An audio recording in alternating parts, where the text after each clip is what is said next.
Sin más, pasaré a hacer mis comentarios. En general, bueno, los tengo organizados en tres grandes ejes. Bueno, primero unos comentarios generales, en general de la pertinencia del libro. Segundo, la propia forma, cómo está estructurado. Y tercero, unos aspectos relevantes, o decir, por qué deberíamos leerlo todos. Sobre la pertinencia del libro, diría yo que es un libro oportuno, congruente y pionero en el tema. Oportuno porque da respuesta a principales demandas, tanto de los migrantes como de ONGs, gobiernos, e incluso propios críticos, tanto en el interior del INM como en el exterior. Entonces creo que es un libro donde da respuesta a esa demanda. O sea, ¿cuál es la situación de los derechos humanos y de la migración? Creo que también es un libro, diría yo, congruente, como ya lo mencionaba, porque se pone en un contexto, en este caso, y la mayoría o sea, todo el libro, excepto una parte general que luego explico, es de las pocas veces, o de los pocos estudios, que cuando hablamos del tema de migración, vemos hacia adentro. Es muy frecuente escuchar y pugnar por el respeto del derecho de los mexicanos en el exterior, y no es tan frecuente pensar qué es lo que estamos haciendo. En ese sentido, y al poner por decirlo de alguna manera, entre comillas, en el banquillo de los acusados al INM, creo que desde ahí ya es congruente. Pensar el INM, que es la principal institución que atiende el tema de migración en el país, tanto la que tiene como destino nuestro país o la que va en tránsito, entonces ponerlo ahí ya desde ese propio enfoque ya es congruente, independientemente del abordaje y de las limitaciones que pudiera o no tener el libro. Decía también que es un libro pionero, porque si bien ya lo mencionaba, se ha escrito mucho del tema. De la migración hay bastante, poco menos de derechos humanos, pero no siempre se ha esto sistematizado, juntando ambos temas y sobre todo desde una perspectiva analítica, académica, y poniendo al conocimiento de muchos, que espero que lean el libro, estadísticas que creo que hasta antes de este libro no se conocían, y que ahorita mencionaré las principales de ellas. Respecto a la forma del libro, me llama la atención varias cosas. Primero, el título. Y lo quiero enfatizar, me tocó estar en una mesa que duramos, parecía que era 5 minutos para definir cuál era el título del libro después de haberlo leído, que se hizo como 2 horas, creo, y era decir cómo debe llamarse el libro. Y lo quiero decir, es el Instituto Nacional de Migración y los derechos humanos de los migrantes en México. Enfatizar esto para de una vez decir qué es lo que no vamos a encontrar en el libro. O sea, por supuesto que hay diversas violaciones a los derechos humanos, que van más allá del instituto, incluso algunas que se comentan aquí, no todas fueron del instituto, pero entonces el título de alguna manera nos da idea del contenido del libro, es decir, el Instituto Nacional de Migración y su participación a veces directa o a veces indirecta, atendiendo las quejas respecto a la violación de los derechos humanos. Valga decir, obviamente, que por la función principal del instituto pues está enfocado a los migrantes, ya sea que vienen a residir a nuestro país o bien que van en tránsito. Y bueno, esto es el Instituto de Derechos Humanos y en México. ¿Sí? O sea, en este caso se toca por supuesto, no de referencia, porque hablaba yo de la congruencia, o sea, es decir, de ser consecuentes con lo que pedimos para nuestros paisanos, bueno, pues se toca de alguna manera. Pero el enfoque es los migrantes en México. Otra cosa también importante, ahí también me tocó opinar un poquito, no tanto como en el primero, en el parte del título. Bueno, el título está definido, pero simplemente decir se define bien. Que también me llama la atención y espero que Juan Carlos nos abunde más, el asunto de la portada. Para mí, sí es un libro que se ha hecho con cuidado en su temática. También es importante la portada. ¿Qué queremos dar? Bueno, y la portada la ven ustedes. Está el libro aquí también a la venta.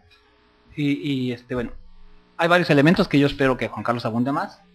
No sé si compartan mi punto de vista, pero creo que sí debe o se pensó en este sentido. Como ven, hay 3 pares de ojos, donde queremos decir, lo que yo lo había dicho ya, el instituto está sin el banquillo de los acusados. O sea, está siendo observado, el instituto mismo se pone para ser observado, quiere ser observado. Y creo que de alguna manera, a reserva de que Juan Carlos abunde más, eso queremos dar desde el propio título, desde la propia portada.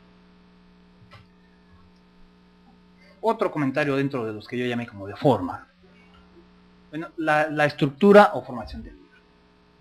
A mí me parece que tiene un capitulado con una secuencia muy lógica, con un carácter académico riguroso, dado que parte de una perspectiva teórica en general, ahorita hablo un poco más de ello, sobre la perspectiva legal, segundo capítulo. Después analiza las quejas que hace la CNDH hacia el instituto, o sea, ya casos concretos. Termina, continúa con un cuarto capítulo hablando de la situación, cómo están las estaciones migratorias, que es el asunto más controvertido respecto a la violación de derechos humanos. Y concluye con un análisis, ideas, políticas de evaluación sobre el desempeño de los grupos beta. El cuarto, o sea, el que decía las estaciones migratorias, creo que es la peor cara del instituto para observado desde fuera. Creo que el libro da cuenta de eso, aunque también da cuenta de avances. Y una de las mejores caras, que es con el que concluye, bueno, pues es el asunto de los grupos. Un cuarto comentario de forma de este segundo que digo yo. Ya lo había mencionado por ahí, es un libro muy bien escrito, un rigor académico. Creo que está hecho para expertos, porque hay datos que no vamos a encontrar en ninguna parte, pero al mismo tiempo también para iniciados en el tema, para interesados en él, dado que es una lectura fácil. A mí me tocó darle alguna revisión previa a que saliera, tal vez me tardé un poco más, pero dado que ya lo había leído, pues dije, bueno, pues lo reviso por el avión. Pues lo empecé a leer, y creo que es un libro de lectura rápida y perfectamente desde la página 1 a la 257, algo así que tiene, justo para un viaje de México a Tijuana. O sea, es para una sentada. Bien, un tercer bloque de comentarios, y con estos concluiría, son un poco más largos. Bueno, es algunos aspectos relevantes a destacar o por qué recomendaré yo la lectura del libro. Primero, un primer capítulo, y es de la parte que le llamo conceptual, pues nos remonta al origen mismo de los derechos humanos, como ese contexto. Algo que yo antes de leer el libro, no soy experto en derechos humanos, tampoco en migración, aunque creo que a veces creo yo que lo soy, tal vez no, pero menos en derechos humanos. Pero entonces al leer el libro, ¿sí? Al remontarme al origen de los derechos humanos, algo que por lo menos a mí hoy parece tan obvio como el derecho a la vida, al trabajo, a la protección, a la salud, etcétera, pues bueno, pues me doy cuenta que no lo era así, ¿no? Entonces, creo que la lectura del libro, para los no iniciados en el tema de derechos humanos, seguramente también les resultará interesante. En este mismo capítulo, enfatiza la teoría de justicia de Rawls, ¿sí? Y lo que más me llama la atención, se menciona reiteradamente, probablemente no lo estoy interpretando tan bien, nada lo hice textual, venía escribiendo, pero sí habla de ponerse en el papel, o sea, como un elemento básico de la justicia, ponerse en el papel del otro, en este caso en el papel de los migrantes. Y este eje, entonces, cuando se empieza a analizar las violaciones que se hacen a derechos humanos, Juan Carlos, lo que trata él de hacer es justo ver cuál está haciendo las vejaciones que ellos pueden estar recibiendo, pero ponerte del lado de quien la sufre, ¿no? Creo que eso es algo de lo que rescatamos del capítulo teórico, y creo que es un eje que va a lo largo del libro. También llama la atención en algo que no siempre es fácil de ver, es la situación del migrante, justo por ser eso, por ser el extranjero que llega. Entonces llama ahí Juan Carlos en esta parte, y basándose obviamente en toda la revisión de literatura que él hace, que es excelente, pues no ser excluyentes de quienes no tienen el poder de elaborar las leyes. Y eso, bueno, pues lo estamos viendo hoy, y bueno, ya de hace algunos años en Estados Unidos. Finalmente los migrantes que probablemente hayan tomado un poco más de visibilidad por la magnitud, pero por lo general los migrantes también obviamente es una parte de la discusión que viene ahí, si la ciudadanía, no ciudadanía, bueno, una serie de elementos, pero yo me quedo con esto. O sea, pensemos cuando estamos haciendo este tipo de análisis, que estamos frente a un fenómeno que estamos regulando, que estamos haciendo política pública, del que no tiene voto, por lo general por ser el migrante. Y entonces, en ese sentido, pues es un excelente marco de referencia, ¿sí?, para la política pública, incluso enfocada a migración, más allá de los propios derechos humanos. sea, el pensar y concebirlos de esta manera. Un segundo capítulo del libro, que habla, bueno, del marco jurídico institucional de México y lo relaciona con los migrantes. Pues desde mi punto de vista es un capítulo excelentemente logrado. Yo he participado, que lo voy a comentar también, en varias reuniones, también Juan Carlos. Estamos en un proceso en el instituto de generar una nueva ley de migración, y no abundaré mucho en eso. Pero bueno, entonces este capítulo, entonces, además de analizar la normatividad aplicable, de buscar explicaciones a conceptos y prerrogativas migratorias que a veces el INM tiene que aplicar sin que estén tan definidos en la ley, pues creo que también da cuenta cómo en general la Secretaría de Gobernación y en particular el Instituto Nacional de Migración ha ido adecuando sus preceptos, su normatividad para atender fenómenos que, si bien, fenómenos obviamente migratorios, que si bien el resultado podrá ser no del todo satisfactorio, creo que ha dado respuestas excelentes, sin más allá de la menor normatividad. Y se menciona el caso conocido, yo creo por muchos, del asilo republicano español. Entonces, en este capítulo se da cuenta cómo se tuvieron que utilizar figuras de la ley, adecuarlas para, sin violentar la ley, sí darle cabida a historias o páginas positivas de la parte de la migración. Un ejemplo que se describe muy bien en esta parte, yo creo que muchos de ustedes tienen presente, que es la reforma que hizo el Senado en el 2008 para despenalizar la migración, para que ser migrante no sea un crimen. Bueno, pues el libro también da cuenta cómo, sobre todo cuando surge en magnitudes importantes la migración de tránsito de Guatemala hacia Estados Unidos a través de México, a mitad de los 80, de los 90, que también bueno, pues aún antes de que existiera esta despenalización, si el gobierno de México, gobernación y en particular el instituto, pudieron verlo hecho con el marco legal que teníamos en ese momento, pudieron ver realmente procesado a migrantes, ¿sí? Como criminales. Bueno, pues entonces, obviamente, existía la ley, pero también existía un reglamento donde tendría condiciones que para eso, bueno, era un delito que se perseguía por querella de parte de la autoridad migratoria, en este caso en el instituto. Entonces, pudiendo aplicar la ley en un sentido estricto, en contra del migrante, bueno, pues se decidió aplicar en un sentido positivo. O sea, toda esa parte, creo que leer el libro te da elementos donde decir, bueno, pues, y por supuesto, o sea, en México no es el ejemplo a nivel mundial en respeto a derechos de migrantes, por supuesto que no, pero tampoco ha sido lo peor. En ese sentido hablo yo que es un libro congruente y bien logrado. Y estos elementos también se han llevado, por ejemplo, al marco normativo para normatividad para las estaciones migratorias, de tal manera que en su momento ya no se hace, se llegaron a usar cárceles públicas para no haber otro tipo de espacios. Entonces, todo un proceso institucional, ¿sí? Para pasar y diferenciar claramente lo que es una falta administrativa, que es entrar a un país sin documento migratorio correspondiente, diferente a cualquier otro que sea tipo criminal. O sea, que creo que ese tipo de cosas se dan cuenta en el libro. Obviamente no hay tiempo y tampoco es el objetivo hacerlo, porque quiero que lo lean, ¿no? Precisamente. Un tercer capítulo que sería, bueno, el análisis de las quejas de la CNDH, o sea, que han interpuesto contra el instituto, que yo le llamaría el capítulo central. Y bueno, de hecho lo es así.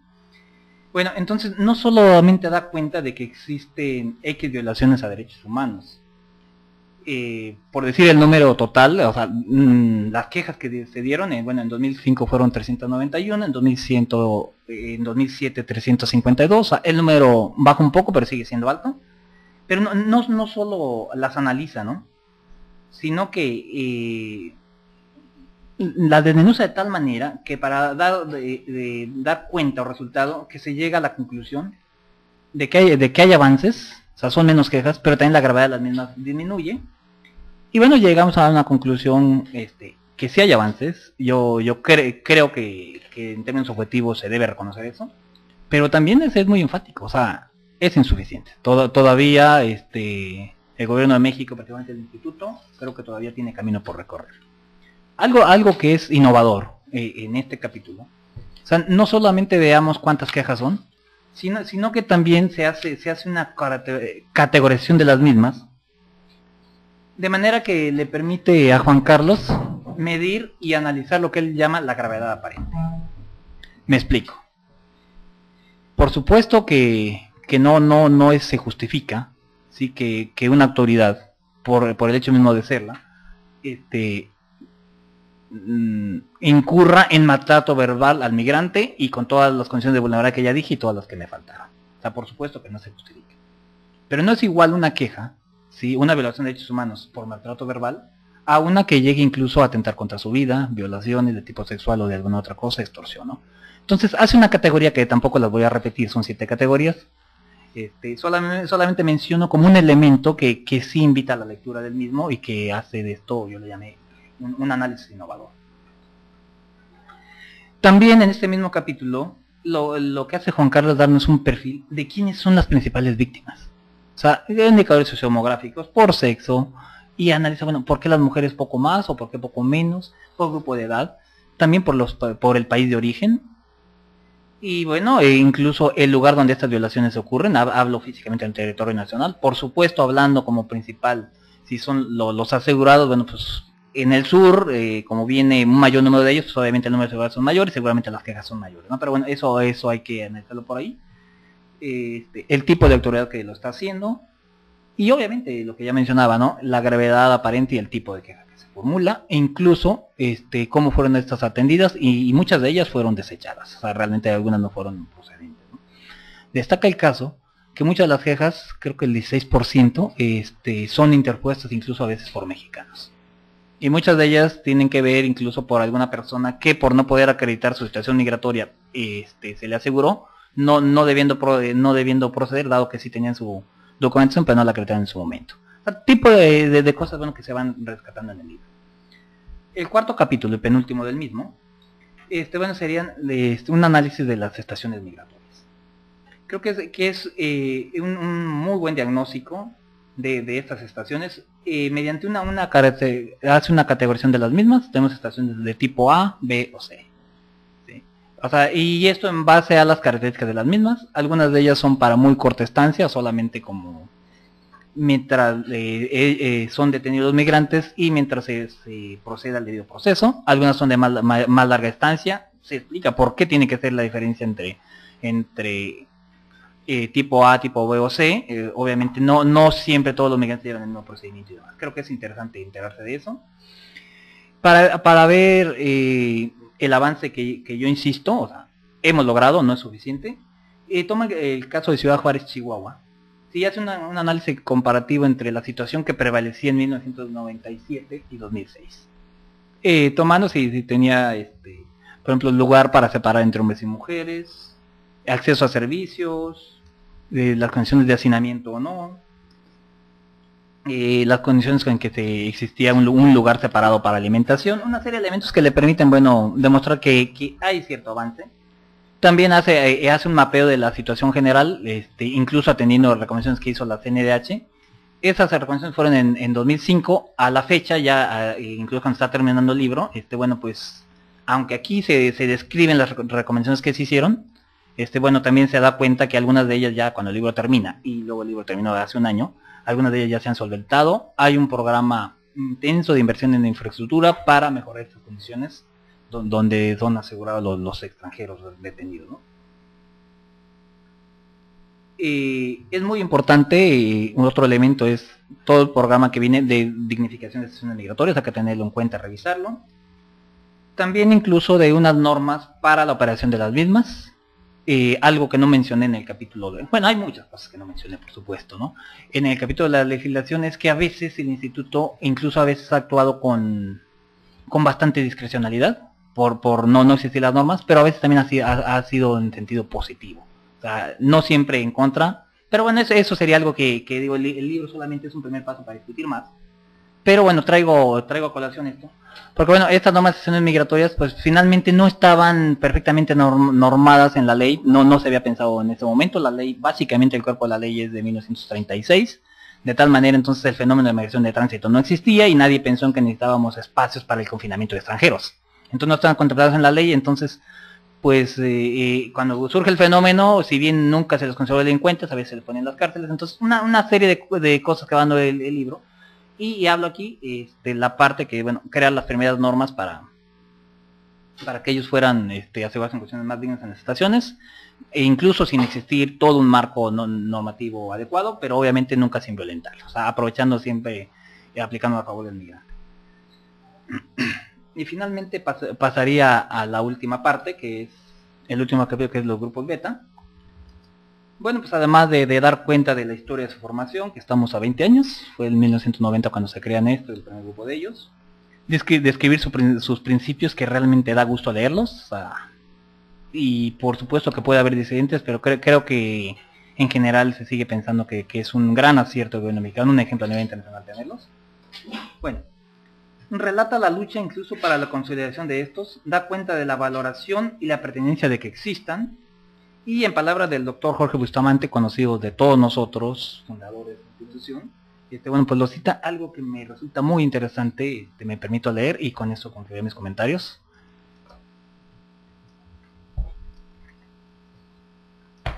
Esto escrito en un contexto cuando había muchas voces, justo por ahí en el 1997 cuando lo escribe, había muchas voces pidiendo incluso que estos grupos desaparecieran, ¿no? Entonces, dice Bustamante, hubo al principio de la corta historia de esta fuerza muchos incidentes de enfrentamientos a balazos entre policías del grupo Beta y de otras corporaciones que se resistían a perder el filón de ingresos por extorsión de varios millones de dólares al año. Hubo ataques en los medios de comunicación local a las operaciones del grupo Beta, calificado como anticonstitucional por quienes se vieron afectados por ellas. Otros también perjudicados en sus criminales intereses recurrieron a la difamación y acusaron falsamente a miembros del grupo Beta para desprestigiarlos ante la comunidad. Nunca les ha sido comprobada ninguna de las acusaciones de abuso o corrupción. En fin, se trata de un grupo de policías del que nos podemos sentir orgullosos los tijuanenses y los demás mexicanos. Un grupo cuya fama de honestidad ha trascendido las fronteras y es conocido públicamente en amplios círculos de Estados Unidos como un caso excepcional ante los cuerpos policíacos en México. Una segunda cita también. Dice, trabajar por la defensa y salvaguarda de los derechos humanos de los migrantes, otorgándoles auxilio y protección en situaciones de riesgo, intentos de abuso y atropellos por parte de las autoridades y particulares. Esta la describe como la misión del grupo Beta. Creo que de estos y otros elementos da cuenta el libro, por lo cual sí recomiendo ampliamente su lectura, su compra, y obviamente sus comentarios, y creo que cerrar esto diciendo que es un tema que no estaba puesto sobre todo desde una manera de la propia actuación de la autoridad migratoria, poner datos de la CNDH que nos ha hecho a nosotros ponerlos públicos. Creo que es un esfuerzo institucional, tal vez insuficiente, pero creo que es un esfuerzo de medio valiente de parte del autor y del propio instituto. Muchas gracias.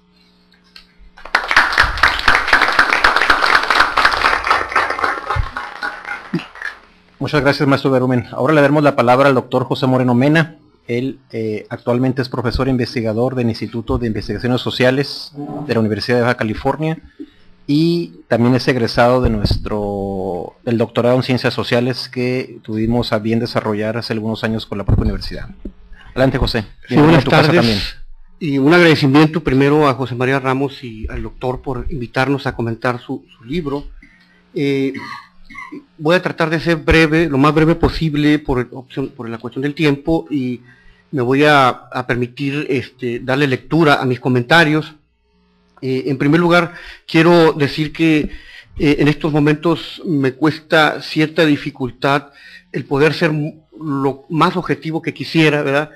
Porque soy portador de dos cachuchas en estos momentos. Por un lado soy investigador y por el otro lado soy militante de las organizaciones civiles, ¿verdad?, de aquí de Tijuana y de Mexicali. Entonces, por esa razón, pues tal vez tenga un sesgo en alguno de mis comentarios que espero me disculpen, ¿verdad? Bueno, primero que nada quiero felicitar al doctor Calleros por la realización de su libro, porque yo creo que viene a abrir un gran debate sobre la actuación del gobierno mexicano en materia de derechos humanos de las personas migrantes. Y esto es algo que hay que decírselo directamente al autor.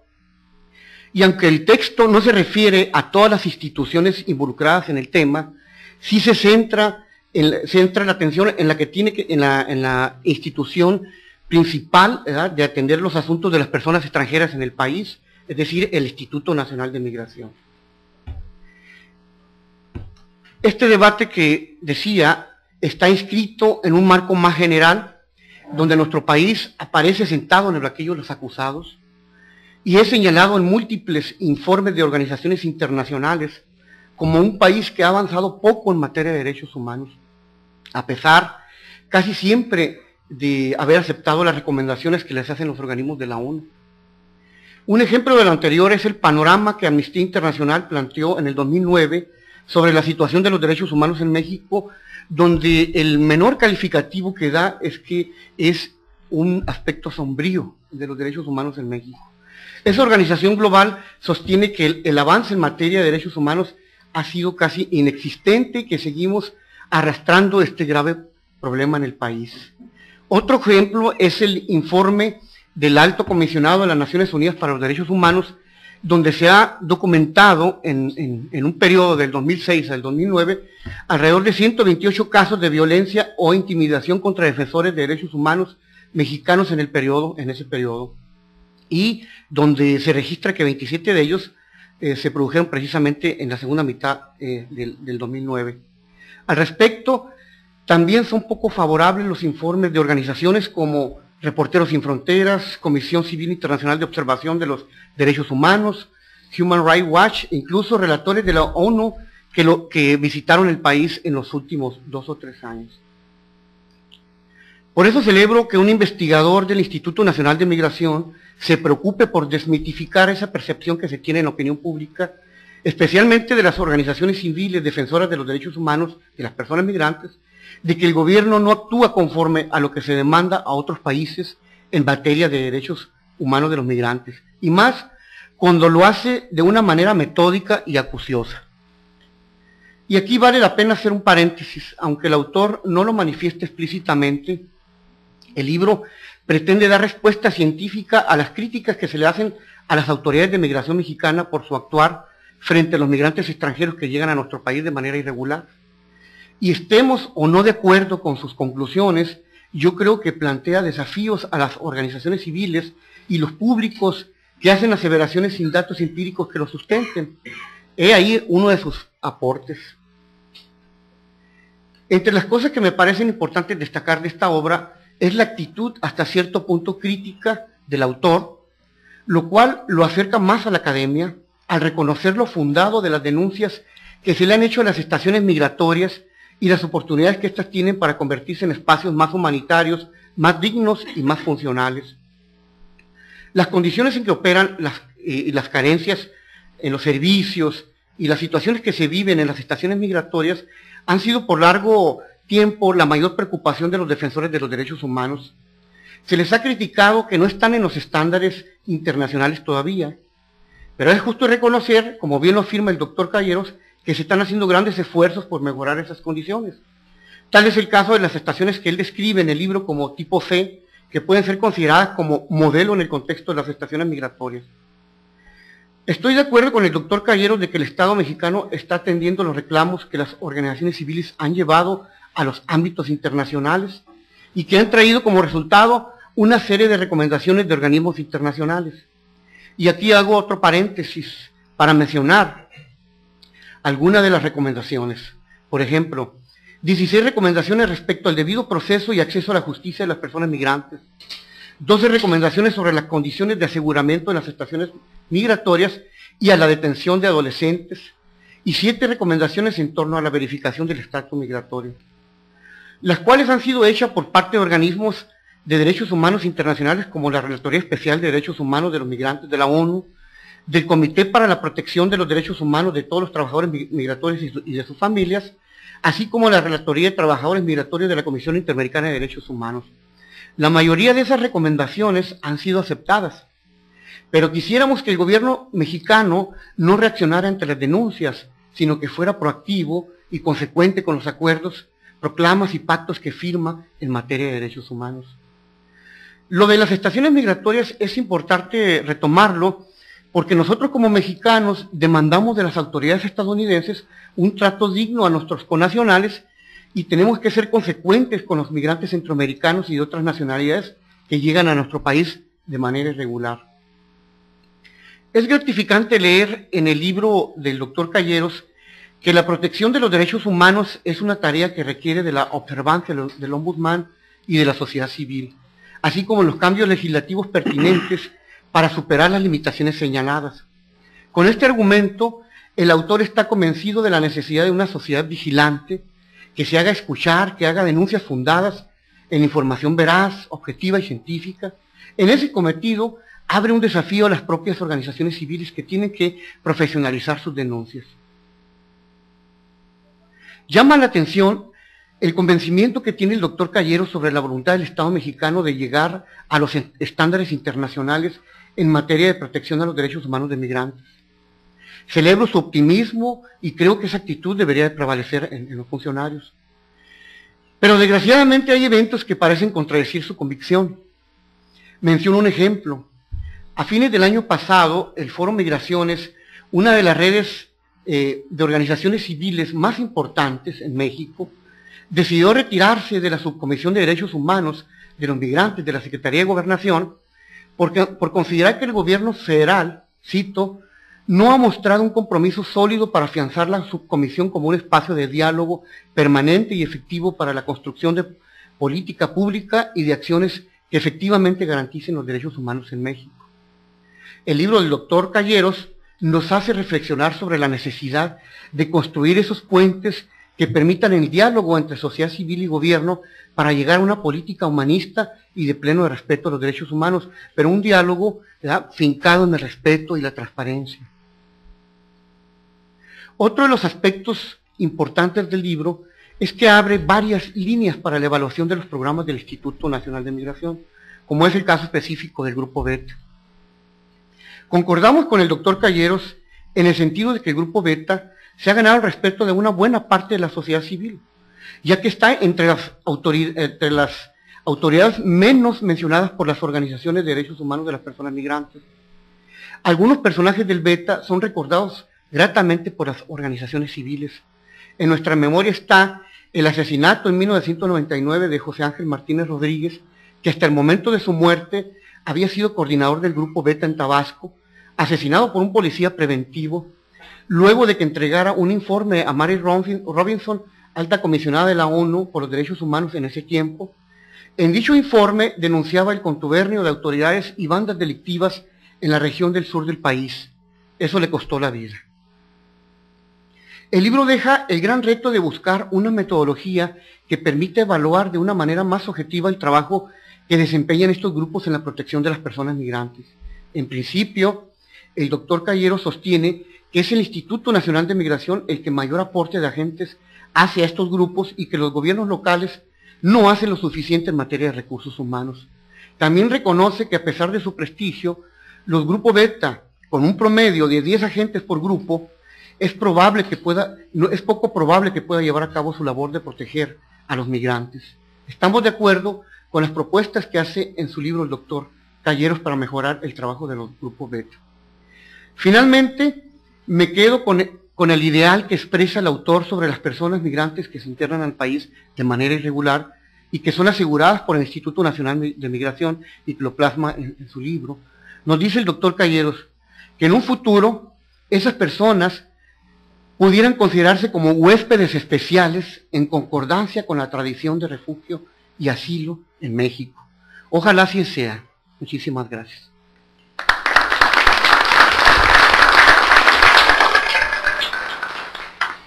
Muchas gracias, doctor Moreno. Ahora le daremos la palabra al doctor Juan Carlos Calleros Alarcón.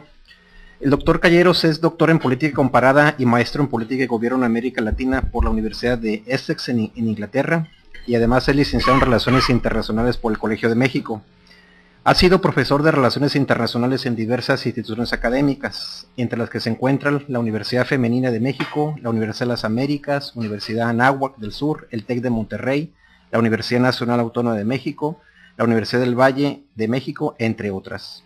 Se ha destacado también como asesor y consultor político para la Presidencia de la República, la Secretaría de Gobernación, la Secretaría de Salud, la Secretaría de Seguridad Pública en el Distrito Federal.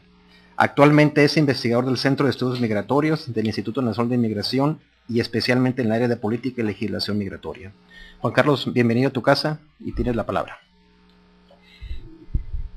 Pues muchas gracias. En primer lugar, al Colegio de la Frontera Norte, el doctor José María Ramos, al doctor Tonatiu García Guillén, porque efectivamente cada que vengo al Colegio de la Frontera Norte, pues me siento, como lo mencionó hace un rato el doctor Ramos García, como en mi casa.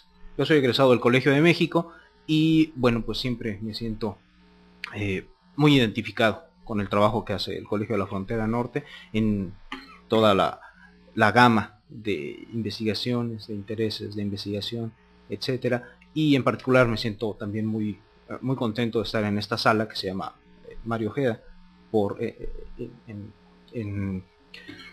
haciendo el reconocimiento a esa gran persona, conocedor y profesor y amigo que es el doctor Ojeda. Pues muchas gracias también por los comentarios vertidos en esta mesa, y les agradezco sobre todo la atención y el interés que evidentemente pusieron en tomar en cuenta los argumentos que se vierten en el libro y que fueron reflexionados en todas las posibilidades, en todas las perspectivas, y sobre todo tomando en cuenta lo que es, creo yo, quise que así fuera, en términos metodológicos, ponerse en los zapatos de los migrantes indocumentados. Para ello recurrí a la filosofía de John Rawls y al discurso de derechos humanos de Ronald Dworkin,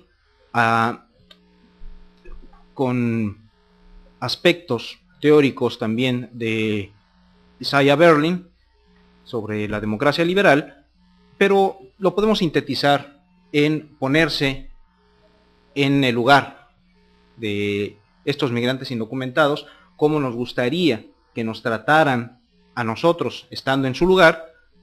En ocasiones puede costar un poco de trabajo, por ponerles un ejemplo, a los varones, ponerse en el lugar de las mujeres migrantes, pero basta con pensar cómo nos gustaría que trataran a nuestra hija, a nuestra esposa, a una amiga, a un familiar, a una madre, estando en ese lugar.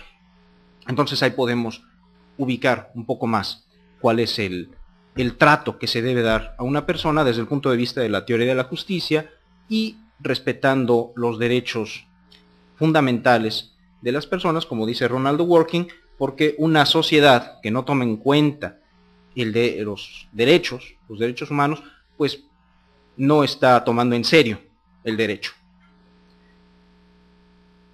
Y para ello, diría Dworkin, es preciso que los sectores más avanzados, con más privilegios, busquen dar a los sectores menos privilegiados los mismos derechos que ellos se agencian para sí mismos, y solamente entonces podemos hablar de una sociedad democrática, liberal, igualitaria, al menos en el aspecto de la protección de los derechos. Bien, unas palabras, unas reflexiones sobre cómo surgió la obra. En realidad este proyecto viene o surge a partir de una investigación que se me encomendó ya trabajando en el Instituto Nacional de Migración, en el Centro de Estudios Migratorios, porque pues hay renovación de autoridades,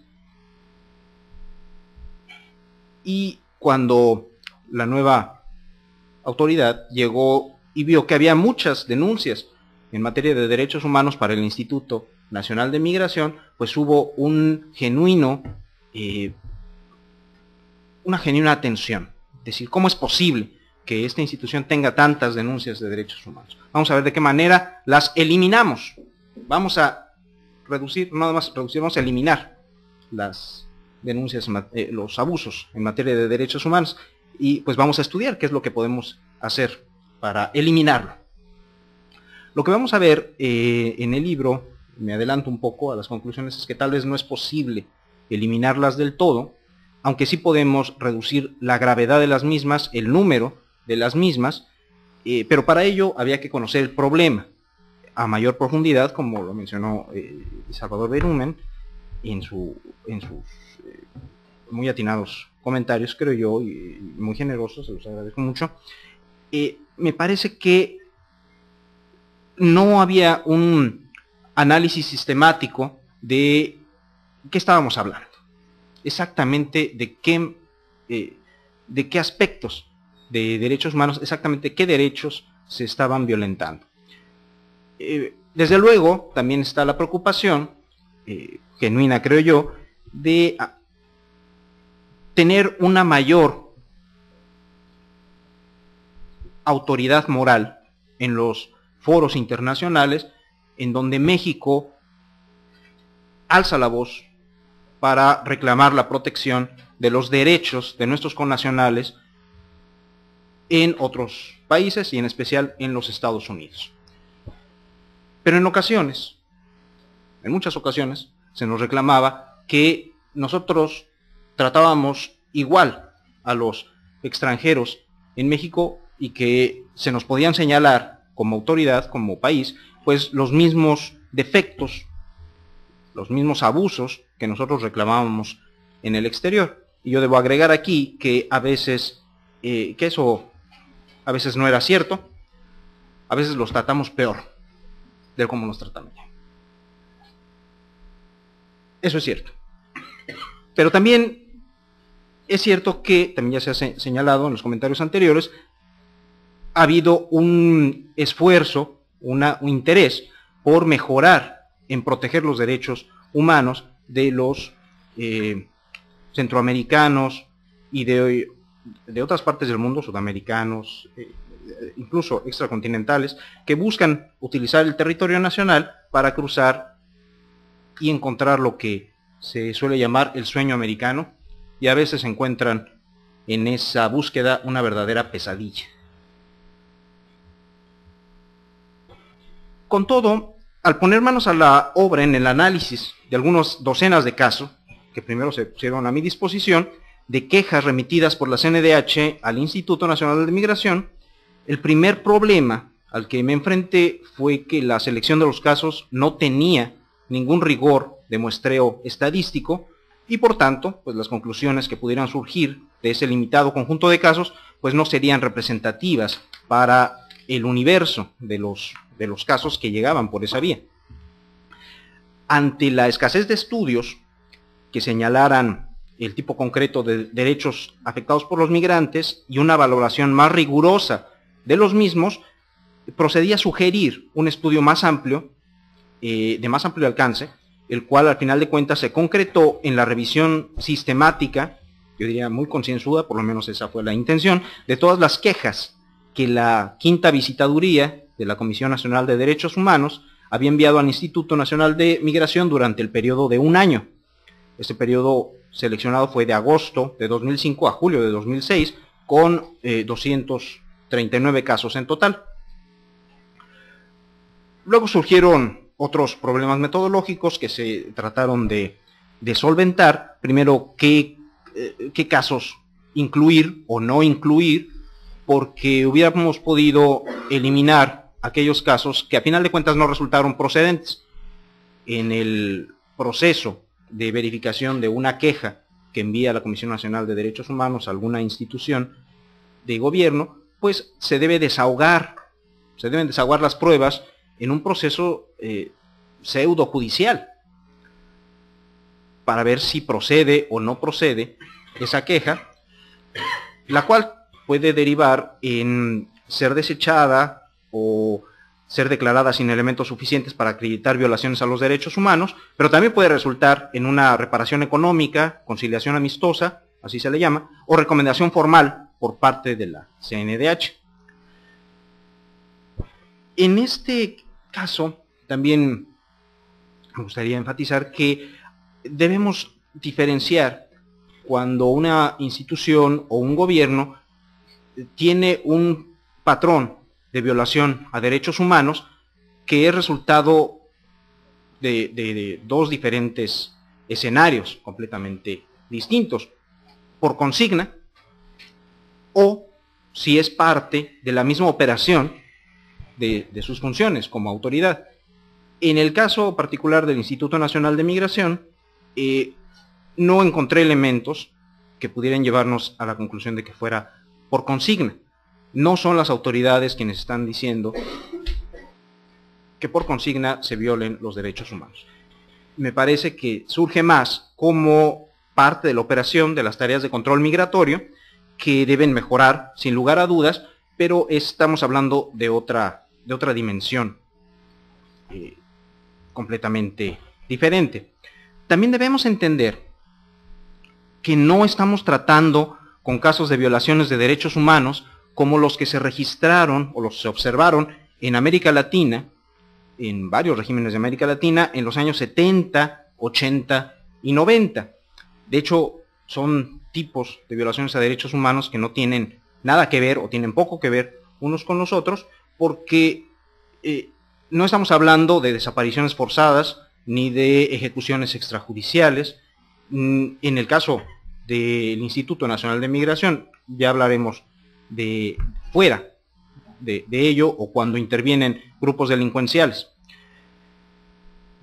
Estaremos hablando en particular, en el caso del Instituto Nacional de Migración, de afectaciones a la dignidad de las personas, que desde luego es importantísimo tomar en cuenta, pero también es muy importante, y sobre todo, tanto metodológicamente como políticamente, es decir, en términos de gestión de política migratoria, qué hacer, cuáles son las actividades que corrijan esa situación, pues debemos tener muy claro de qué estamos hablando, de qué tipo de violaciones a derechos humanos estamos hablando. En este caso, bueno, como parte de este mismo análisis, se sugirió después, al revisar los casos que se habían considerado, que tal vez no era suficiente analizar un año corrido, y bueno, en primer lugar porque no se verían los progresos o retrocesos, cualquiera de las dos que resultara, de las acciones o medidas que se habían estado implantando por parte del Instituto Nacional de Migración para tratar de corregir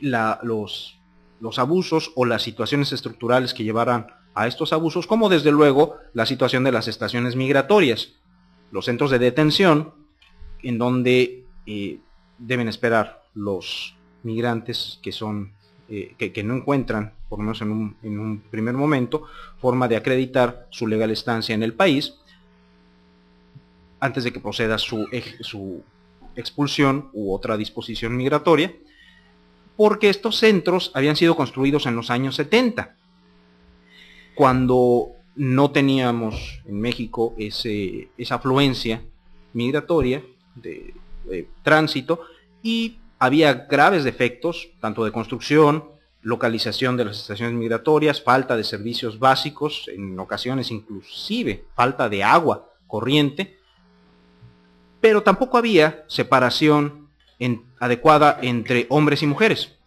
porque en ese tiempo, los años 70, pues el flujo migratorio mayoritario era de varones.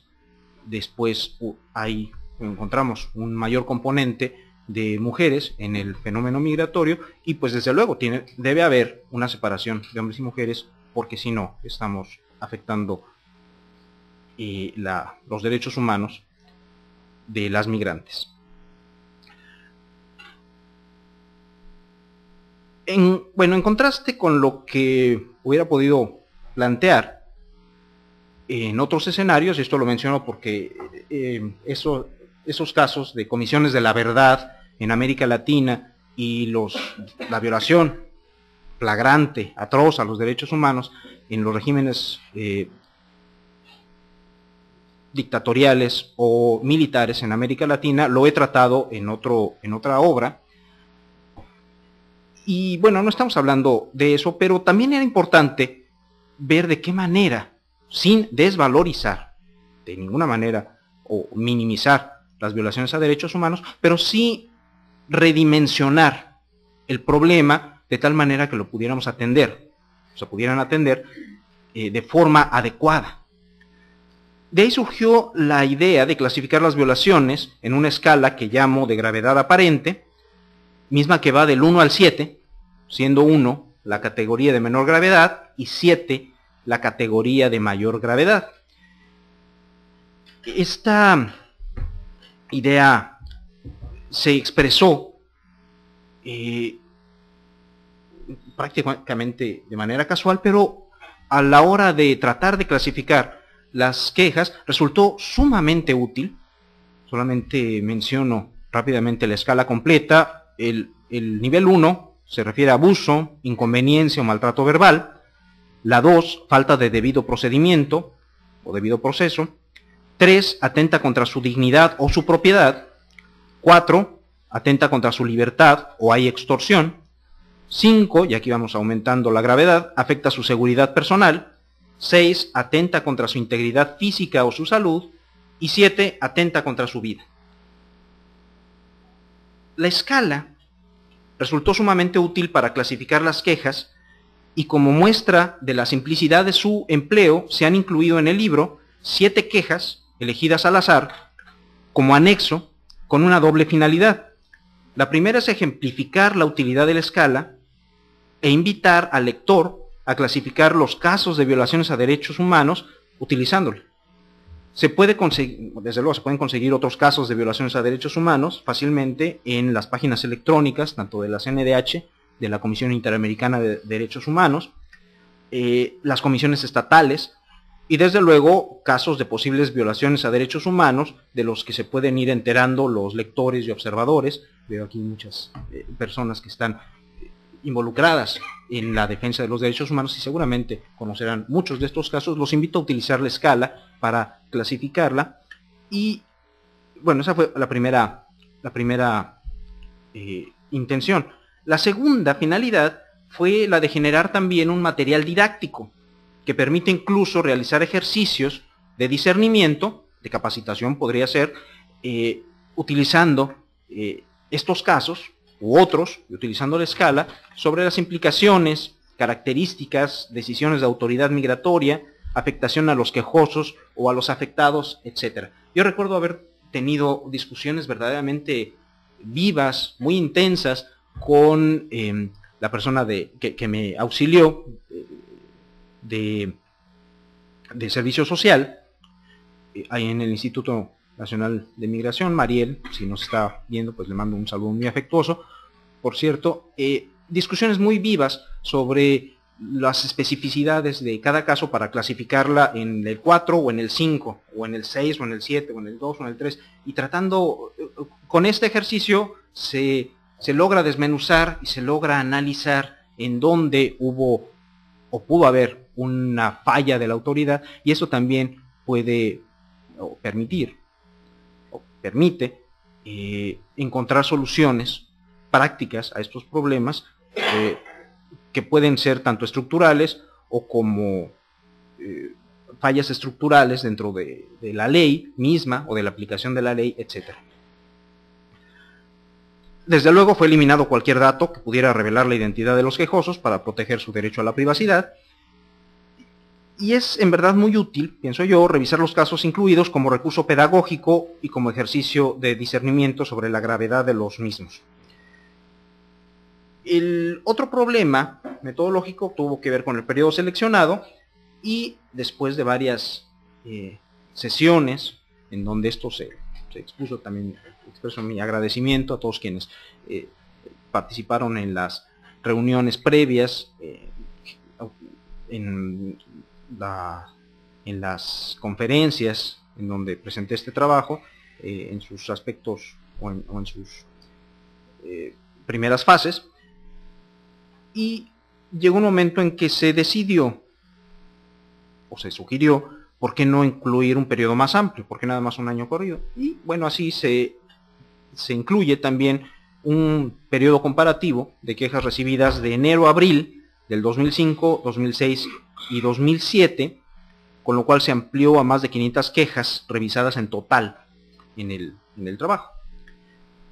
Esta nueva muestra de quejas, 2005, 2006, 2007, nada más de enero a abril, permite vislumbrar la dinámica de cambio de la situación de los derechos humanos de los migrantes antes y después de acciones clave que se emprendieron en esos años, entre las cuales resalta el programa de redignificación de las estaciones migratorias, la misma construcción de la estación migratoria modelo en Tapachula, Chiapas, y ampliaciones que se han realizado en la estación migratoria de Iztapalapa, en la Ciudad de México, cuya importancia como nodos de recepción de los asegurados y repatriados centroamericanos hace una gran diferencia que modificó la situación reportada, por ejemplo, vista en el informe especial sobre estaciones migratorias emitido por la Quinta Visitaduría de la Comisión Nacional de Derechos Humanos en diciembre de 2005. De entonces a la fecha ha habido cambios, no tantos como quisiéramos, pero sí ha habido cambios sustanciales y se trata de dar cuenta de ello en el artículo sobre estaciones migratorias particularmente. Porque bueno, entonces vino después, y como resultado de la misma argumentación que se realiza en el capítulo 3 sobre los casos de derechos humanos, la argumentación requería que se complementara con una explicación más amplia a los lectores sobre qué son las estaciones migratorias, cómo se integran, cómo se administran, cuál es la razón de ser, su existencia, y el lector juzgará si es posible eliminarlas o no, pues mientras tengamos la legislación y las decisiones política migratoria en gran nivel que tenemos actualmente, pues pienso que no es posible eliminarlas, pero sí podemos mejorarlas mucho. Y el otro capítulo es el de los grupos beta, el grupo de protección a migrantes, que de alguna forma estos dos capítulos, sobre estaciones migratorias y sobre grupos beta, muestran de manera general las dos caras del Instituto Nacional de Migración. Como perseguidor de migrantes, por una parte, pero también como protector de los mismos, sean mexicanos o extranjeros.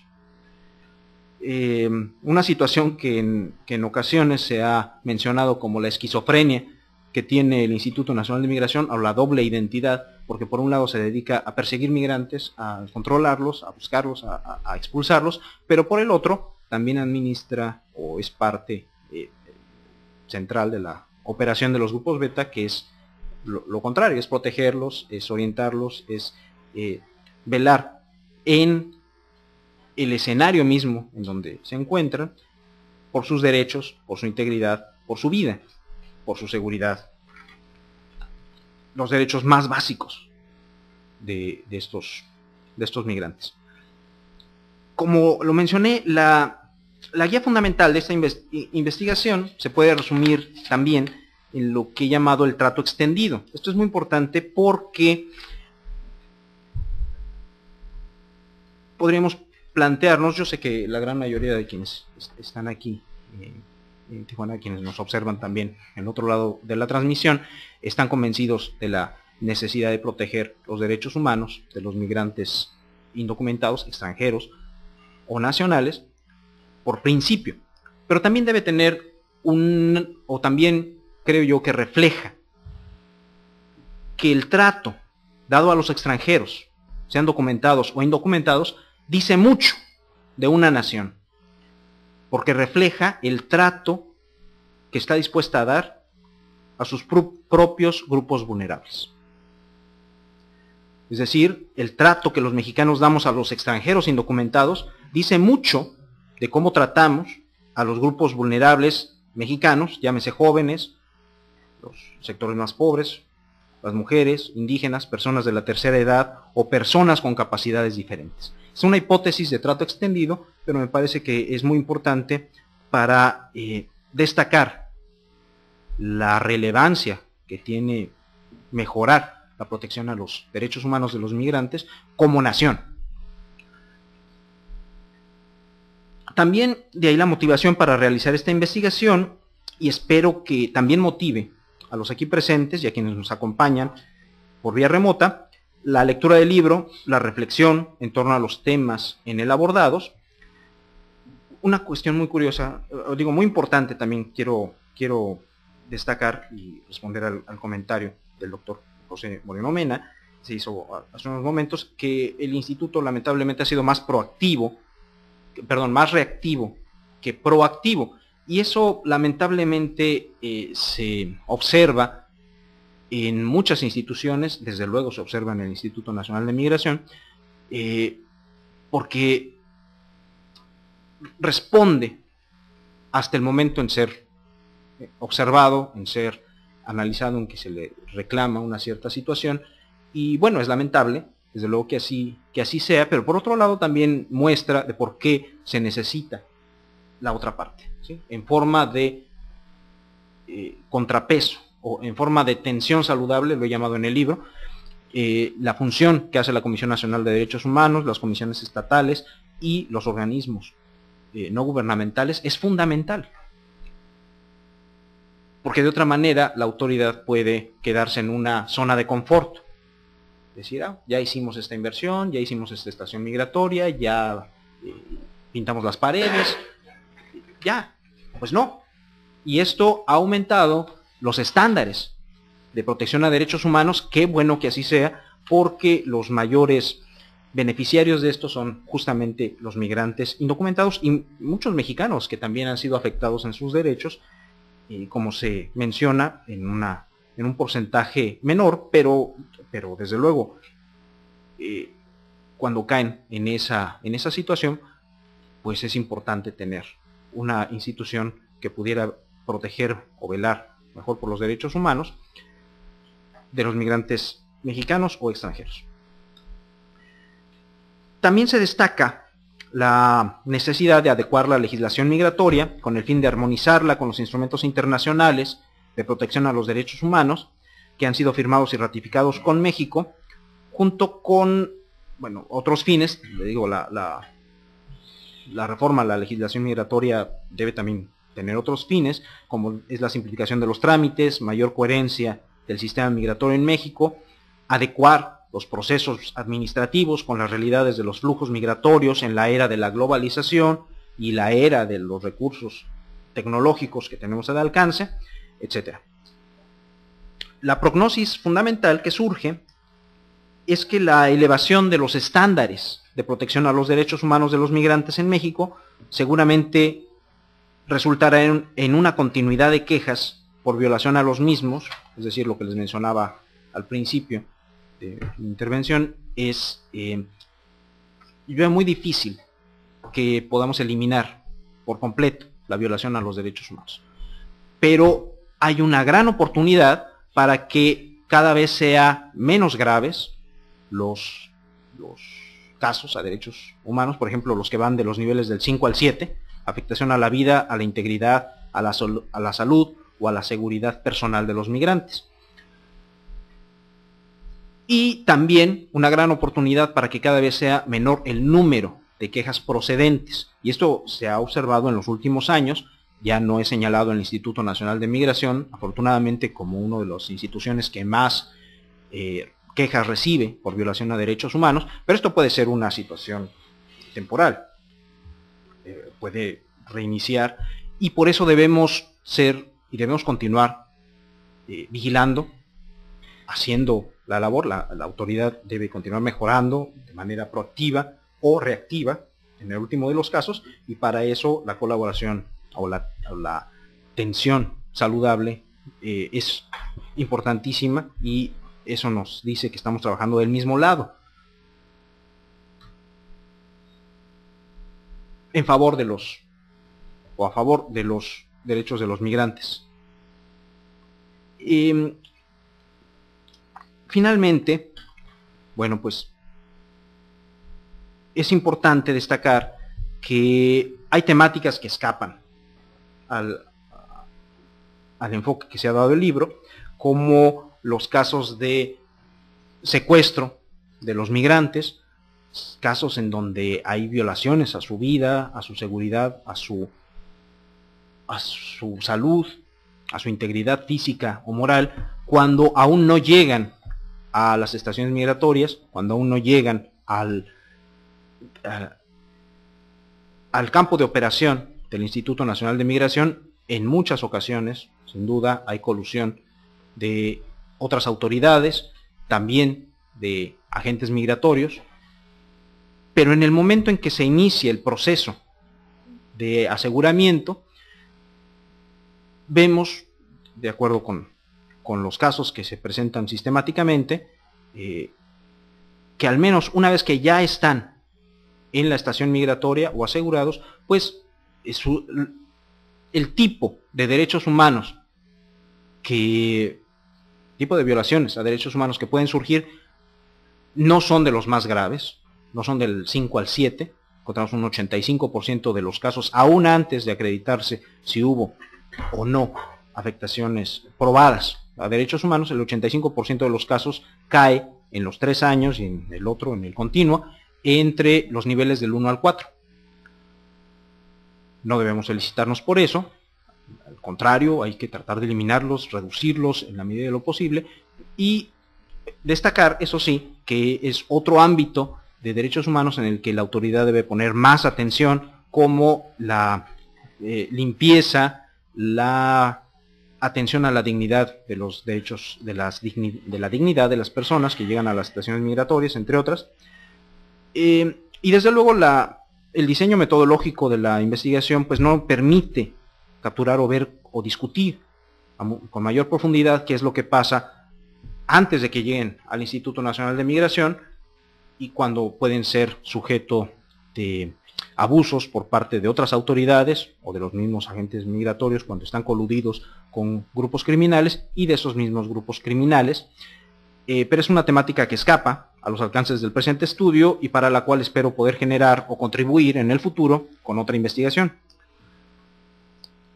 Por ahora, les agradezco su atención, su paciencia, su interés por el libro que hoy presentamos, el cual les manifiesto a través de su presencia aquí, en el otro extremo de la transmisión, y a quienes les resulte interesante adquirir y leer el libro, espero también lo encuentren motivante, relevante y útil para ilustrar o dimensionar o redimensionar su punto de vista sobre el tema de los derechos humanos de los migrantes en México. Muchas gracias por su atención y pues, les agradezco.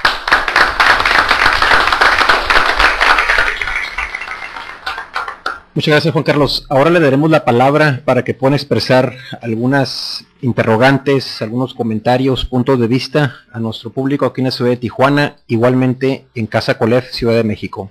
Abriremos en un primer espacio aquí en Tijuana. Adelante, solamente les pediría que se puedan identificar. Muchas gracias. Adelante, Blanca. ¿Puedes tomar el micrófono nada más, por favor? Sí. Muchas gracias. Soy Blanca Villaseñor y estoy representando al Albergue del Desierto de la ciudad de Mexicali. Bueno, es muy rico todo lo que hemos oído. Es también motivante para leerlo. Y al estarlos escuchando, sí me han surgido una serie de reflexiones que pueden venir por un trabajo de algunos de los que estamos aquí, de organizaciones con trato directo con los migrantes, una serie de situaciones que nos confrontan con lo que nosotros hemos vivido. Para empezar, quiero decirle que me agradó mucho el comentario que hizo el doctor Calleros, en el sentido de que habla mucho de un país, el trato que se le da a los migrantes, porque es un reflejo de el trato que le dan a sus grupos vulnerables. Y eso da una luz muy fuerte porque también los que ya tenemos quizá más de 20 años en este trabajo, nos ha hecho replantearnos el concepto de derechos humanos, la respuesta que da el gobierno a la migración indocumentada y la respuesta que también hemos dado las organizaciones civiles a enfrentar y cotejar y documentar y denunciar las violaciones a los derechos humanos. Y ese comentario que hizo me da pie para las ideas que hemos ido evolucionando algunas organizaciones sociales sobre el concepto de derechos humanos y sobre todo para ver la respuesta de la política migratoria o la respuesta gubernamental a la migración indocumentada, como dije. Y el punto central es que, bueno, si analizamos nuestro país, y ahorita que estamos en una crisis muy aguda, pero que eso lleva años, y que se ha reflejado también esa crisis en el aumento de la migración, no nada más de nuestro país, sino de los flujos que vienen del sur, es un punto importante para ver que la migración está ligada directamente, estructuralmente al desarrollo de los países y a las relaciones que se dan económicas entre los países, ¿no? Y el punto que llegamos y que vemos y hemos observado, que la respuesta gubernamental a la migración indocumentada es una respuesta básicamente de control migratorio. Ese control migratorio es a través de una visión o de una acción policial o militar. Y ahora, pues ya casi 9 años o una década de que se le ha incorporado también a el concepto de seguridad. Pero yo creo que ahí, y otra frase que al final dijo, que cree que la eliminación de las violaciones a los derechos humanos no se va a acabar, pues eso entra en la lógica más pura de que mientras no haya un replanteamiento de cómo abordar la migración en una relación directamente con el desarrollo de los pueblos, y si la única respuesta es policial, de control y militar, y ahora de seguridad nacional o continental, pues no se va a llevar a cabo nada. Entonces, es un cuestionamiento que también hemos partido las organizaciones civiles de que qué entendemos por derechos humanos. Y si aquí el estudio de ustedes se limita a la relación Instituto Nacional de Migración con los derechos humanos, eso yo les puedo decir, porque en esta experiencia, y no nada más en la frontera norte, sino que hemos estado también muy cercanos y muy ligados a la frontera sur, de las corporaciones policíacas y militares, les puedo decir que los agentes de migración son los mejores bien vistos aún por las organizaciones, son los menos cuestionados. Pero es que también las corporaciones policíacas a nivel federal y estatal y militares son los que llevan en la aprehensión la mayor parte de las acciones. Y ahí, como usted lo acaba de decir, muchas veces queda fuera del control del Instituto Nacional de Migración. Por eso, la política que se da para el control de la frontera debe ser replanteada totalmente, porque, pues sí, sabemos que se han mejorado las instalaciones en las estaciones migratorias. Sabemos que el Grupo Beta, no nada más conocidos por algunos de nosotros aquí en la frontera norte, sino que también conocidos en la frontera sur, es la cara amable, se puede decir, del instituto. Pero ahorita cuando dice que a veces es una relación esquizofrénica, en una visita que hicimos a Tapachula, fuimos a donde estaban a las 10, 11 de la noche los trenes. Dice el encargado, el coordinador, una magnífica persona, por cierto, cuando nos vieron, trataron de esconderse y él dijo, somos los del Grupo Beta, y se quedaron calmados. Eso nos dio posibilidad a un grupo de 16 que íbamos de hablar y comentar con todos los migrantes, que era una experiencia muy fuerte estar ahí. Pero al día siguiente nos llevaron a una estación migratoria, de ahí de Tapachula, no me acuerdo cómo se llama. Obviamente nosotros pues en la oscuridad y eso no nos reconocieron, no los reconocimos, pero ellos sí nos reconocieron. Entonces en la madrugada habíamos estado con el grupo Beta, pero en la mañana, a las 10 de la mañana, ya estaban dentro de la estación migratoria todos apeñuscados, ¿no? Entonces son esas situaciones las que uno ahora hemos visto. Reconozco que eso fue a finales de los 90, se han dado otras situaciones a las estaciones. Pero sí hay la urgencia de replantear el concepto de derechos humanos que nace y que se violenta cuando un país no crea las condiciones de una vida digna de alimentación y de educación, y que obviamente cuando deciden salir a buscarlos en otros lados, la vulnerabilidad aumenta en todo ese recorrido. Y no se diga cuando cruzan a un país que no es el suyo, van acumulando situaciones cada vez de más vulnerabilidad y de más violaciones a sus derechos fundamentales. Perdón, pero siempre me extiendo de más. Muchas gracias, Blanca. ¿Algún otro comentario aquí en Tijuana, Ciudad de México? Tito, adelante, Tito. Tito Alegría. Quiero comentar un par de cositas que no están en el libro. El libro es sobre el movimiento de los migrantes, es decir, las denuncias son sobre violaciones a derechos humanos de los migrantes en el proceso de moverse de un lugar a otro, ¿no? Pero hay otra parte, supongo que ese es el tiempo, la época del migrante donde tiene mayor intensidad de riesgo. La siguiente época que muchos llevan a cabo en México es el establecimiento, la integración. En el proceso de llegada hasta tener todos los documentos para poder vivir y tener los derechos no solo legales, sino también civiles y derecho al voto, etcétera, pueden pasar décadas, dependiendo de el momento y la facilidad que dé Instituto de Migraciones para los documentos. Entonces, esa parte, ese periodo, en ese periodo también han ocurrido algunos eventos que hacen más difícil la vida del migrante y que tienen que ver con limitaciones institucionales para sobre todo sustanciar sus estudios, etcétera, varias cosas que tienen que ver con la migración y que, por ejemplo, aquí algunos guatemaltecos han sufrido para poder tener incluso la legalización de su estatus migratorio.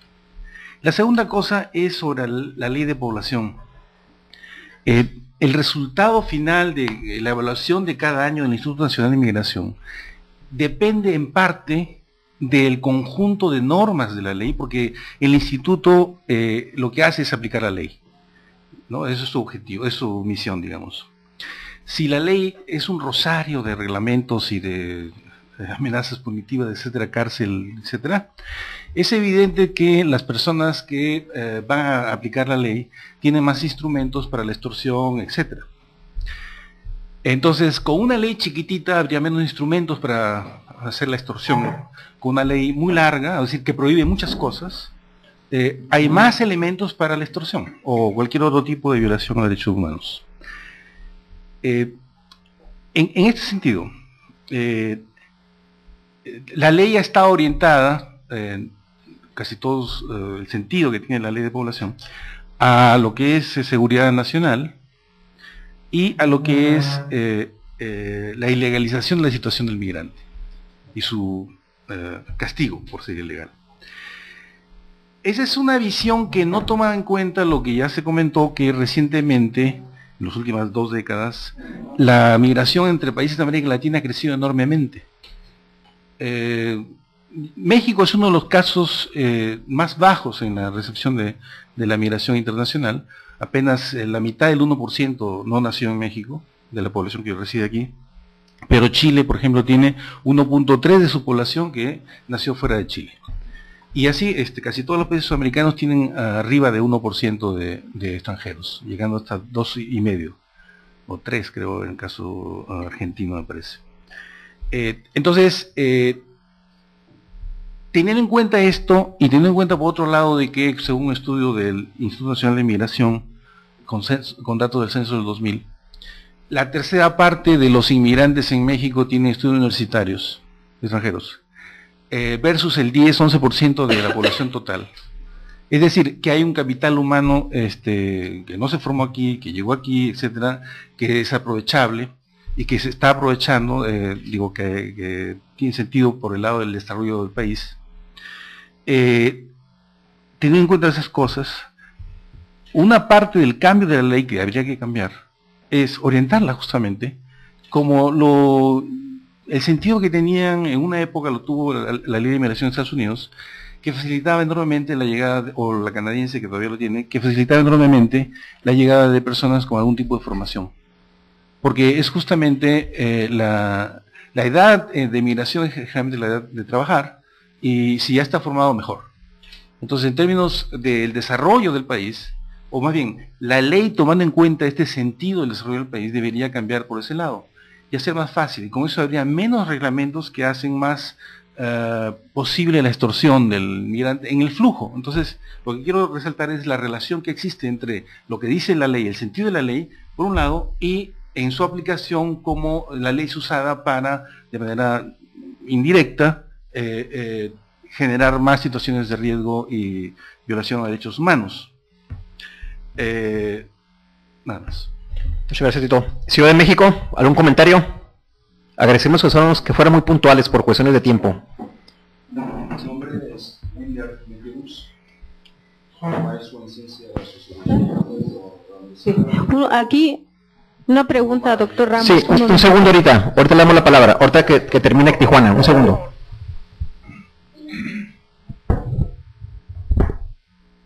Adelante. Mi nombre es Wilner Meterus, maestro en ciencia de la sociología por la Universidad Autónoma de Chapingo y candidato al doctorado en ciencias sociales en área relaciones internacionales por la UAM Xochimilco. Soy el presidente del Comité Ciudadano de Defensa de los Naturalizados y Afromexicanos a nivel nacional. Me parece es un tema muy interesante, ¿no?, para hablar sobre derechos humanos.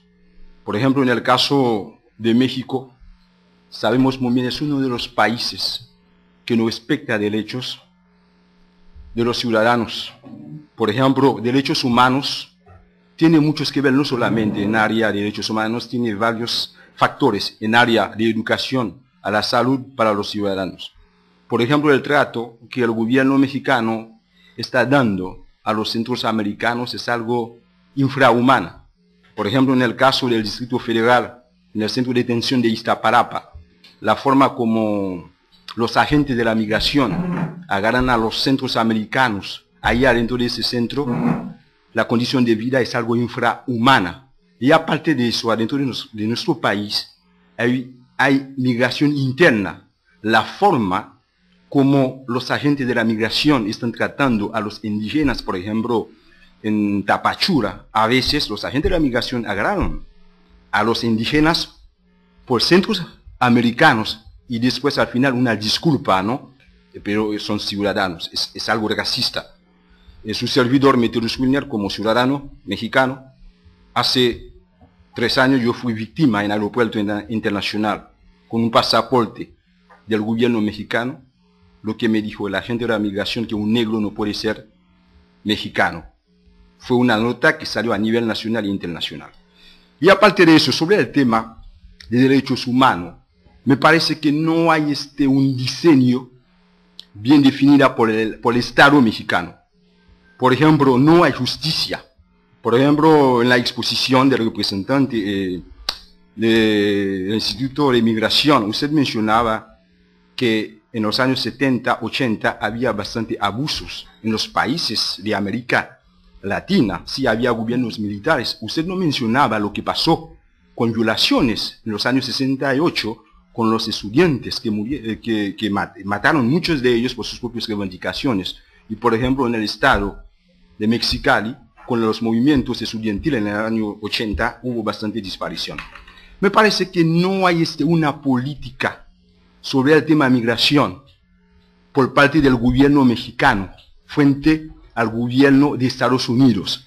Por ejemplo, ahorita hay una relación pésima sobre la política exterior de México. Hay bastantes violaciones de nuestros paisanos allá en Estados Unidos. Por ejemplo, si vamos a tomar referencia durante la época del gobierno del presidente Fox, porque el tema migratorio no es un tema que va a resolver en relación de amistad, porque el sexenio del gobierno Fox fue una negociación directa con el gobierno de Bush, porque el tema migratorio podría tener una solución, entre comillas, adentro del Congreso norteamericano. Es algo que tenemos que entender en este momento, frente a la crisis económica que está viviendo Estados Unidos. Entonces, en este momento el tema migratorio no está en la agenda de ellos. Primero es de reactivar a la economía.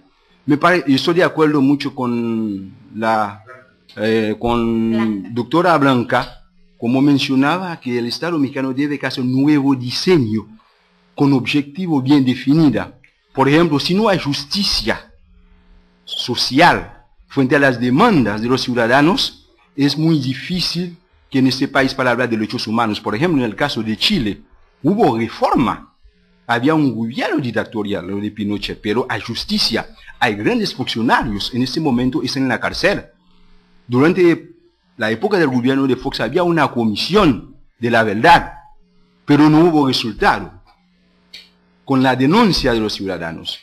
Me parece que México debe que entender muy bien su política interna, no debe que recibir dictado por parte de Estados Unidos. Por ejemplo, la relación que existe entre México con los países centroamericanos, me parece que el gobierno mexicano está tratando muy mal a los centroamericanos para demostrar al gobierno de Estados Unidos que ellos están combatir realmente la migración por la gente que vienen a pasar en México.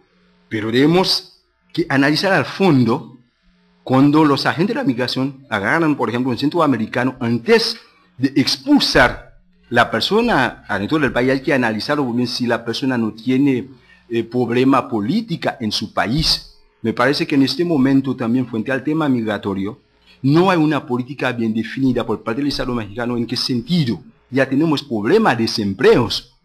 Somos un país que tiene bastantes recursos. El problema que tenemos adentro del Estado mexicano no es un proyecto de nación.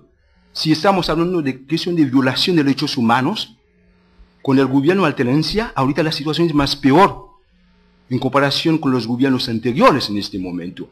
No podemos quedar solamente en cuestión de discurso. El Estado mexicano debe que actuar también y crear mecanismos con una política de descentralización en todos los estados y también las comunidades.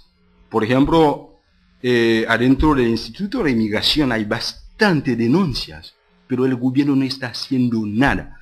Y también sobre el tema de la seguridad nacional, todavía no hay un diseño bien definido también por parte del Estado mexicano. Ya firmamos acuerdo con Estados Unidos para resolver el problema de la seguridad sobre el plan de Mérida. Todavía es una estrategia por parte de Estados Unidos, porque en este momento ellos necesitan solamente seguridad, ¿no?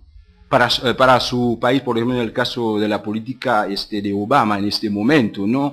Llegaron varios representantes del gobierno de Estados Unidos para venir a pasar orden al gobierno mexicano. Nosotros tenemos que definir muy bien nuestra política. Y si el Estado mexicano no ha cambiado su línea política en la política exterior, entonces en los próximos años que viene la situación va a ser más peor. Somos un país rico que tiene bastantes recursos. No podemos depender de Estados Unidos.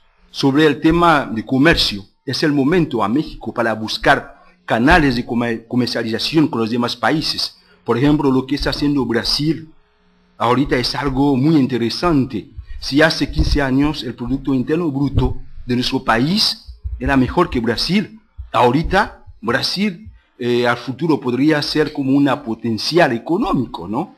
Entonces es el momento a México debe que buscar con quién, que debe que tener su relación en cuestión de comercio, hay que buscar canales. Y aparte de eso, las autoridades de ese gobierno deben que entender las organizaciones sociales y también a los académicos. No podemos hablar de un cambio adentro de una sociedad, sino hay una política de educación en el área de tecnología y también con la gente que conoce bien el tema. Me parece, por ejemplo, en el caso del colegio de la frontera norte hay buenos investigadores, entonces me parece que el gobierno debe que trabajar en colaboración con ellos y también con la sociedad civil. Muchas gracias. Ciudad de México, un comentario, algún interrogante.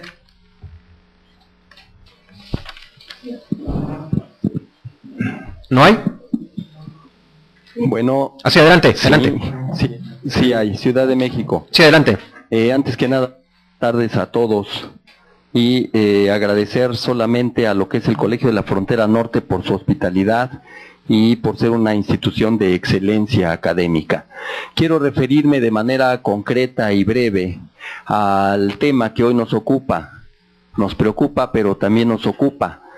De tal suerte que felicito sinceramente a la presentación del libro, al autor, y quiero referirme en segundo lugar a un problema que viene siendo bastante importante, y me voy a referir básicamente al número. En primer lugar, creo que tenemos que ver que los residentes no nativos es un número creciente. El fenómeno migratorio va creciendo en un mundo global, ¿verdad? Pero con fronteras. Este mundo global con fronteras realmente lo especifica la frontera hacia los recursos humanos, más no para los bienes y servicios, más no para los capitales. Como economista que soy, miembro del Colegio Nacional de Economistas, tengo a mi cargo, entre otros puntos, el estudio del aspecto fronterizo de la migración y asimismo también como asesor parlamentario de las cuentas económicas. De tal suerte que vemos que este número anual que manejamos en estadística siempre se corren riesgos, ¿verdad?, al momento de arrojar números, pero vemos que los 500,000 migrantes que anualmente salen expulsados del territorio nacional por diferentes razones, pero principalmente las encontramos en el aspecto económico, ¿verdad?, consideramos muy importante que México tiene la obligación de dotar a sus mexicanos de las bases institucionales para que logren desarrollar sus fuerzas productivas al interior del país. Si en Estados Unidos también se está viviendo una recesión económica que ya alcanza hasta una tercera caída derivada del aspecto inmobiliario que no logra resolver la problemática por una deuda que asciende a más de 3 trillones de dólares. ¿Cuál es el futuro? Pregunto, y me gustaría que aquí respondiera el autor del libro. ¿Cuál es el futuro negro, al parecer, de acuerdo a las tendencias económicas y sociopolíticas, que les espera a nuestros migrantes mexicanos? Por otra parte, también es importante resaltar, ¿verdad?, que de acuerdo al TLC, nuestro Tratado de Libre Comercio, estipula claramente que va a haber flujo libre de capitales, de bienes y servicios y de personas. Este último no se cumple.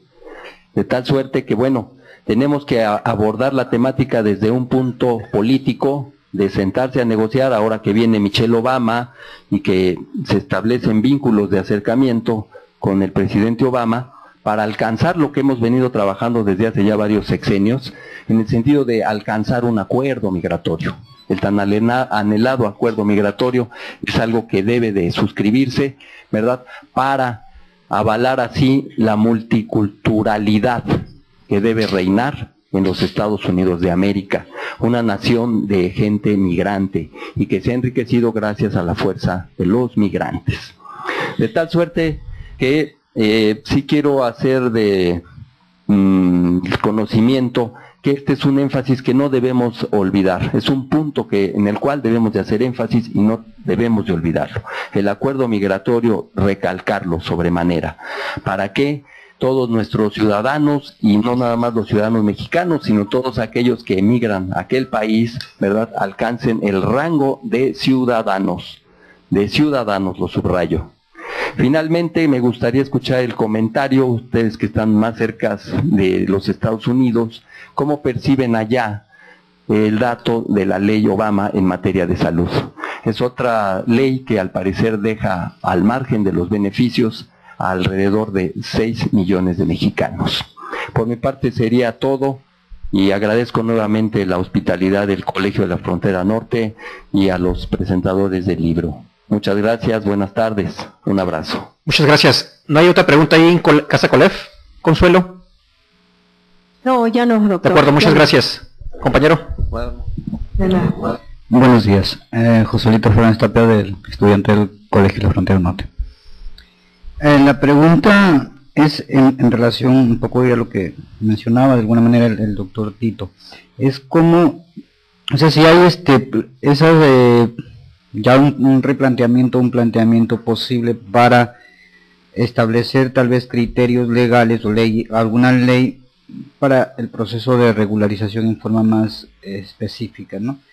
Por ejemplo, en este caso de los profesionales, ¿no? Hay mucha gente que está profesional pero que trabaja o está prácticamente subempleada, no trabaja en lo que están capacitados porque los trámites, por ejemplo, de revalidación ahora son más complejos que antes. No sé, el reglamento del 2002, que se da el 2002, prácticamente establece una cláusula de una exigencia que a veces es difícil conseguir viviendo en la Ciudad de México, ¿no?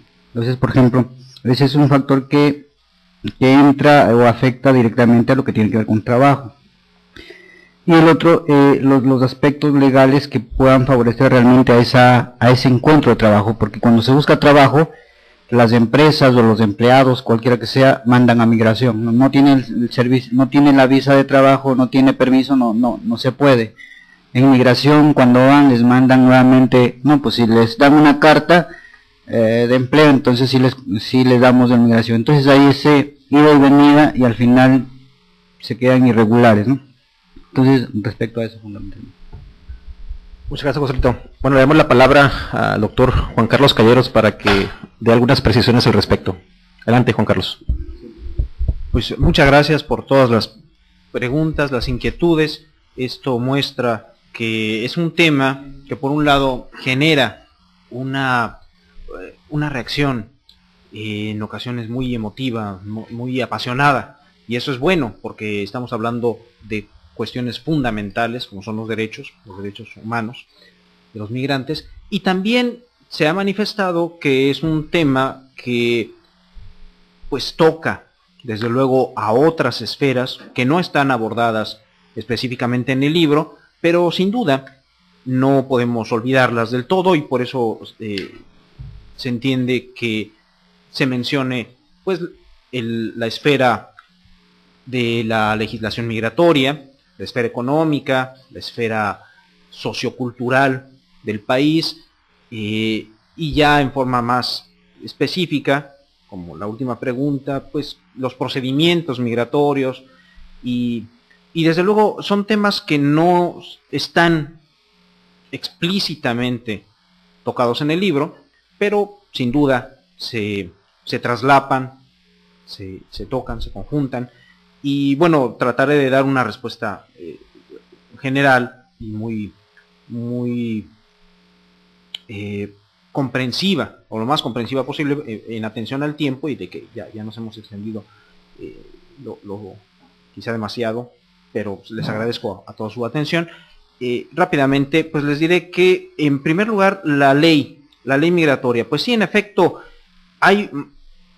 toda ley es perfectible. Se dice que al momento en que sale una ley ya está rebasada, en el momento en que se emite ya la rebasó la realidad, y eso es cierto aquí y en la Unión Europea y en los Estados Unidos y en muchas partes del mundo. También es cierto que la ley migratoria mexicana tiene muchos defectos, hay que revisarla porque sus disposiciones, como mencionó el maestro Salvador Berumen, vienen desde los años 30, sus disposiciones migratorias. La ley es del 74, pero las disposiciones básicas migratorias vienen desde los años 30, y era otro mundo, era otra capacidad de movilidad humana que ahora ha sido rebasada exponencialmente. Y claro, que hay que modificarla y hay que hacerlo de la mejor manera posible, atendiendo también a todos los intereses, porque les debo decir que hay otro ámbito muy válido de la discusión, en donde se nos dice no se olviden de la seguridad nacional. No se olviden de que pues no podemos abrir la puerta indiscriminadamente. Y bueno, es una estira y afloja entre abran la puerta para que haya más turismo, por ejemplo, por ponerles un ejemplo, pero ciérrenla porque no se nos vayan a meter personas indeseables o terroristas o personas que tengan cuentas pendientes con la justicia en sus países. En ocasiones escuchamos aquí en la frontera que pues nos están repatriando a mexicanos, son connacionales, pero que están o cayeron en falta, a veces no faltas tan graves, pero hay quienes sí pueden estar en cárceles en los Estados Unidos, y al cumplir su condena, pues los repatrian a México. Y hay una gran preocupación por qué está haciendo México para seguirle el rastro a o tenerlos controlados a estas personas que delinquieron en los Estados Unidos. Fíjense, estamos hablando de mexicanos que son repatriados. Entonces, están estas tensiones que son válidas, y eso hace que el fenómeno migratorio deba ser atendido por muchos aspectos, desde muchas perspectivas. Acabo de ir a una reunión internacional con personas de Estados Unidos y de Europa, y ahí también se planteó, por ejemplo, que la Unión Europea tiene graves problemas en inconsistencias legales en la aplicación de su ley migratoria a partir de la firma del Tratado de Lisboa. Y se dice, con mucha razón, todavía no aplicamos, o ellos decían, ¿no?, todavía no aplican la última directiva de retorno, y ya están emitiendo una nueva disposición que tiende al control migratorio, a la seguridad. No es un tema exclusivo de México, es un tema mundial, y lamentablemente no hay ningún país que abra sus fronteras por completo. Ningún país en el mundo lo hace, y dudo que México vaya a ser la excepción en algún momento dado, pero sí puede haber disposiciones más favorables a los migrantes desde el punto de vista de protección a los derechos humanos, sin desatender aspectos como la seguridad nacional, la seguridad fronteriza. Hay que buscar el equilibrio, y estamos en la medida de lo posible pues contribuyendo con estudios dentro del colegio del Colegio de la Frontera Norte. Estamos en un proyecto de seguridad nacional precisamente desde el año pasado, y en el Centro de Estudios Migratorios, para buscar una forma más equilibrada de la gestión migratoria, de llevar a cabo la gestión migratoria en México. En cuanto al tema económico, bueno, pues sí, se menciona mucho que la cuestión económica tuvo mucho que ver en flujos migratorios que antes no existían. Las crisis recurrentes en México, crisis económicas, efectos colaterales del Tratado de Libre Comercio, aspectos que desde luego impactan en la magnitud de los flujos, y eso es un reto. Siempre ha sido un reto, porque antes teníamos, en los años 80, 1981, hablábamos de 1000 asegurados en México. Ahora hablamos de más de 100,000, o alrededor de 100,000. En el 2005 llegó a su pico con 240,000 asegurados. Cambian las magnitudes, no nada más por la cuestión económica, también las cuestiones políticas en Centroamérica afectaron a esta explosión de flujos de tránsito, y la cuestión económica desde luego afecta a los flujos migratorios, tanto los que vienen a México como los que buscan atravesar México para llegar a los Estados Unidos, o los que se originan en México, nuestros connacionales, hacia los Estados Unidos. Se debe atender desde luego esa dimensión, y pues afecta en la magnitud, en la forma de los flujos, etcétera. Debemos atenderla, pero nuestra preocupación fundamental aquí es que, sea cual sea el volumen de los flujos, sea cual sea su composición, se debe respetar sus derechos humanos, y el Instituto Nacional de Migración debe estar preparado para ello. En cuanto al